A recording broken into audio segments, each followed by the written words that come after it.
Olá pessoal, tudo bem? Nessas duas últimas semanas nós estamos estudando sobre atmosfera. Se lembrando, como eu falava no início da disciplina, aprendemos os três meios, né? Vamos aprender nesse primeiro bimestre os três meios: a atmosfera, a terra, solo e a água, sempre nessa dinâmica. Conceitos gerais, principais aspectos referentes à poluição, à degradação desse meio e as principais maneiras de prevenir, controlar e mitigar esses casos de poluição. Na última aula, fazendo uma rápida revisão, nós falamos de três tipos, ou melhor, de duas grandes classes de impactos gerados na atmosfera, de origem antrópica, grande parte deles. As mudanças climáticas, né, que nada mais é uma ocorrência do agravamento do efeito estufa, chamado de aquecimento global, né, por conta da presença da atmosfera de gases de efeito estufa, entre eles, sobretudo, o CO2. Né? As causas deste aquecimento entende-se que são causas antrópicas, né? Por conta disso, estarei passando para vocês essa semana alguns vídeos com cientistas que têm um certo peso científico, conhecimento científico, questionando exatamente isso daqui. Se é realmente o homem que é o responsável pelas mudanças do clima, né?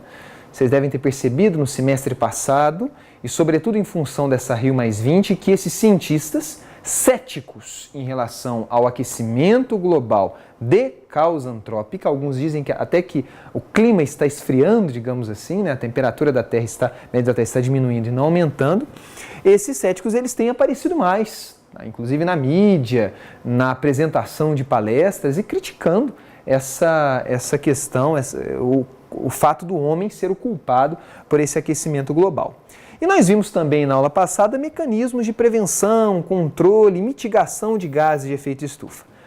Na última aula eu falei mais dos mecanismos em termos protocolares, os acordos internacionais, sobretudo o Protocolo de Kyoto, onde ali nós temos três mecanismos políticos para reduzir as emissões de gases de efeito estufa, sendo que um principal deles, né, o mais famoso, digamos assim, é o chamado de MDL, o Mecanismo de Desenvolvimento Limpo.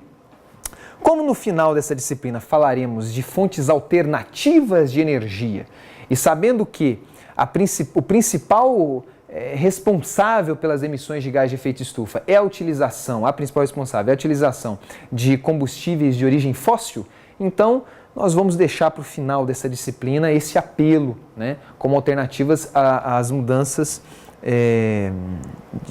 de consumo, né, de combustíveis, que é uma alternativa para a redução da emissão de gases de efeito estufa, certo? Falamos sobre a depressão da camada de ozônio, né? E terminamos a aula aí falando sobre a qualidade do ar, que são impactos, diferente desses que são impactos a nível global, digamos assim, nós temos a qualidade do ar, que são impactos de nível regional, de nível local. Falamos sobre os poluentes atmosféricos, né, os poluentes primários e secundários, os padrões de qualidade do ar, né, já sob o ponto de vista de monitoramento da qualidade do ar, né, e nós temos também, apresentei para vocês o monitoramento da qualidade do ar do estado de São Paulo. Né, vocês vão ter acesso nessa aula a alguns outros programas de monitoramento que eu vou passar para vocês. Na aula de hoje, eu gostaria de me ater especificamente a tecnologias de engenharia para o controle das emissões de poluentes atmosféricos que podem impactar o nível local e regional. Não vou, como eu falava, mudanças climáticas, emissões de gás de efeito estufa, nós vamos deixar isso daí quando nós falarmos de fontes alternativas de energia. No caso da depressão da camada de ozônio e a redução das emissões de CFC, isso daí está mais voltado para o Protocolo de Montreal, um grande Protocolo de Montreal, que já teve ganhos significativos em relação a isso. Quando se fala de controle da poluição atmosférica a nível local e a nível regional, nós falamos de maneira geral, né, especialmente, eu diria assim, de três classes de poluentes. O material particulado, né, os óxidos de nitrogênio e os óxidos de enxofre. Primeiramente, a respeito de material particulado, vocês podem olhar aí na aula que vocês têm, né, em PDF.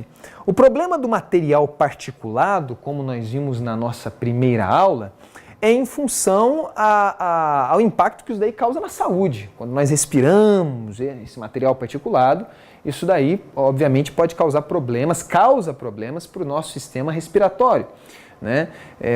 Já vi vários artigos, e não é difícil encontrar, artigos que relacionam a incidência, ou seja, o aumento de casos novos de problemas respiratórios, em situações de inverno, por exemplo, onde não é favorecido, né, as emissões, a dispersão desses poluentes, sobretudo material particulado. Quando nós falamos de tecnologias para controlar o material particulado, obviamente depende do diâmetro dessa partícula que vai para o ar. O material particulado, de maneira geral, ele é gerado em função da queima incompleta dos combustíveis ou do objeto que está sendo queimado, né? A variação do diâmetro dessas partículas, ela pode ir do visível ao olho humano até o microscópio eletrônico, né? Nós temos areia, pó, fumaça, aerosol de CO2, fumaça do tabaco, enfim, pó de incineradores, né, areia de fundição. Em função do diâmetro desse material particulado, que você vai escolher qual tecnologia que você vai ter que usar. Obviamente, partículas de diâmetros menores, as tecnologias elas são um pouco mais caras. Das tecnologias que estão aqui, que eu vou passar rapidamente o princípio de funcionamento delas, nós temos a câmara de sedimentação, e muitas dessas tecnologias são usadas em sequência, né? São usadas juntas, no mesmo processo, que é tipicamente utilizada como um tratamento primário deste efluente gasoso. Nós temos os ciclones e ciclones de alta eficiência. A partir do momento que você diminui, né? Ou seja, nesse sentido, você diminui o diâmetro da partícula, indo de 1000 micrômetros para 1 micrômetro, você altera-se, né? A eficiência dos equipamentos, ela fica maior, né, em função de qual equipamento que você utiliza. Nós temos os ciclones de alta eficiência, que é capaz de separar partículas com diâmetro maior. Nós temos filtros de manga, que é capaz de separar uma considerável faixa, né, faixa de material particulado, lavadores de gás e precipitadores eletrostáticos, que são os mais caros, mas os mais eficientes. A eficiência de remoção de particulados dessas tecnologias de engenharia, que muitos de vocês podem projetar. Engenheiros mecânicos, vários engenheiros mecânicos eu conheço que trabalham com engenheiros químicos, né, e assim por diante. Precipitadores eletrostáticos, engenheiros eletricistas podem projetar esse tipo de tecnologia. Então, a eficiência dessa separação está em função do número, do tamanho das partículas que você quer separar, né? É a questão de você será mais eficiente quando você coloca equipamentos destinados a separar, bons para separar aquele tipo de partícula, aquele tamanho de partícula, certo? Bom, câmara de sedimentação. Câmara de sedimentação, um esboço aqui, né, que nós percebemos, nada mais é do que você permitir que o gás, né, que o efluente gasoso ou o ar sujo, ele passe numa câmara aonde que a velocidade dele horizontal, né, diminua, de modo que permita, né, a deposição do material. O material ele vai cair por gravidade. Por isso que a câmara de sedimentação é destinada para separar partículas de peso maior, de diâmetro maior. Porque a eficiência dessa separação é diretamente associada à decantação, ao decaimento, em função da aceleração da gravidade, em função da gravidade dessas partículas, quando passa por essa câmara.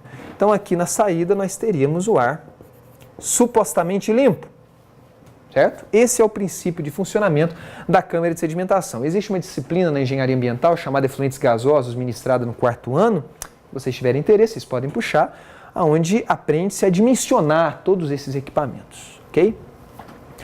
Bom, nós temos um outro aparelho que é muito utilizado, é comum vocês encontrarem aí nas empresas, né?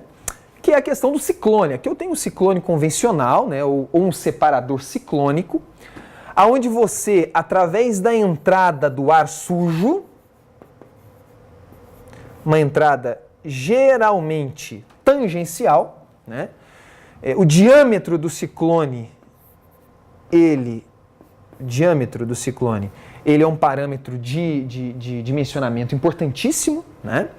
E em função da entrada, da vazão de gás, da velocidade do gás que entra, você provoca aqui dentro um movimento ciclônico do fluxo de gás, de modo que as partículas mais pesadas, elas são jogadas contra a parede do ciclone, como vocês podem ver aqui, e elas decaem aqui para baixo posteriormente. Depois você remove isso daí, né?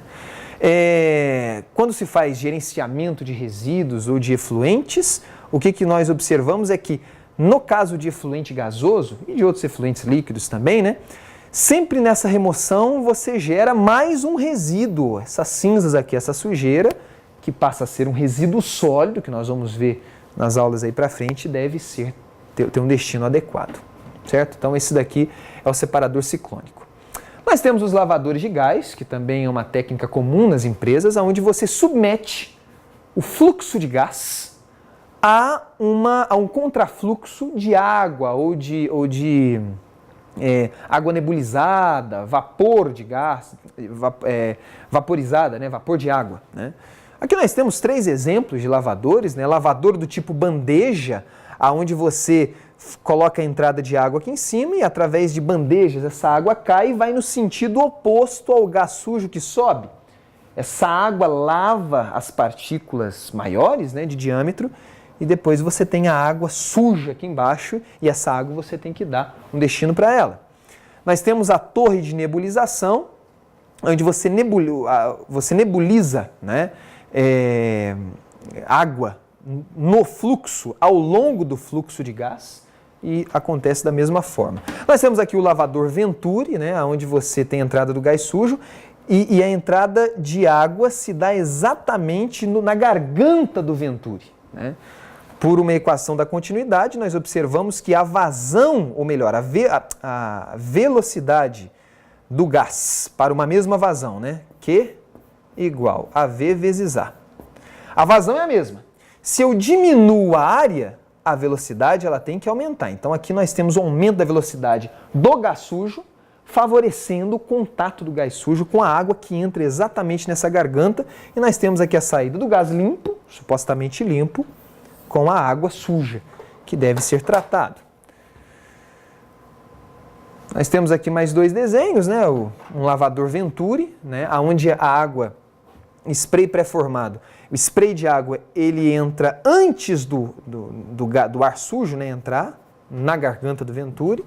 Nós temos aqui mais um exemplo, um desenho em 3D, né? Nós temos o ar sujo entrando aqui por cima, né?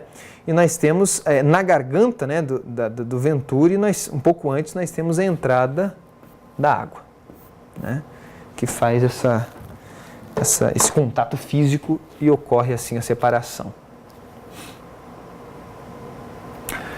Uma outra tecnologia são os filtros de manga, aqui um desenho que é comum vocês encontrarem, né? Nos filtros de manga nós temos a passagem do gás sujo por mangas, tecidos, né? Placas de tecidos de diâmetro definido, né? E essas partículas ficam retidas nesse tecido, depois você sacode ou lava esse tecido e coleta as partículas aqui embaixo, e a saída do gás limpo se dá aqui por cima, um desenho aí típico de um filtro de manga, né? Aqui um desenho, um esboço, né? A entrada do ar sujo passa por essas mangas, né?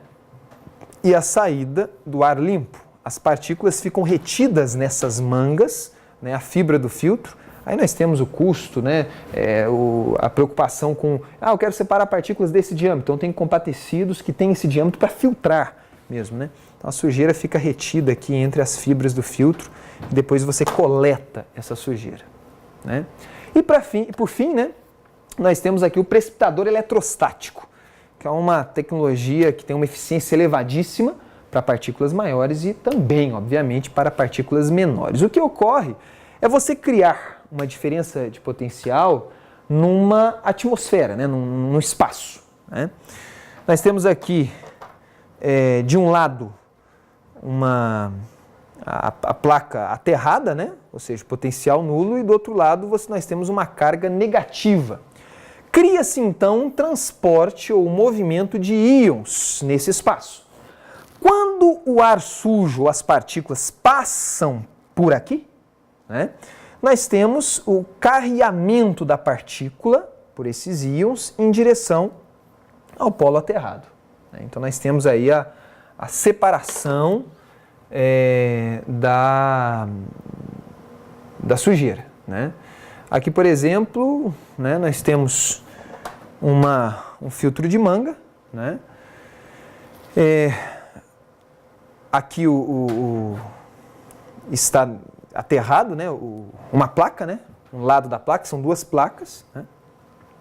Do outro lado nós temos a placa num sentido negativo, e aí o transporte de íons ocorre, né? Aqui em cima você nebuliza o gás sujo, e o transporte, essas partículas são carreadas por esse transporte de íons, e depois essas partículas elas são removidas, né, dessa placa, né, que recebe, onde esses íons ficam colados.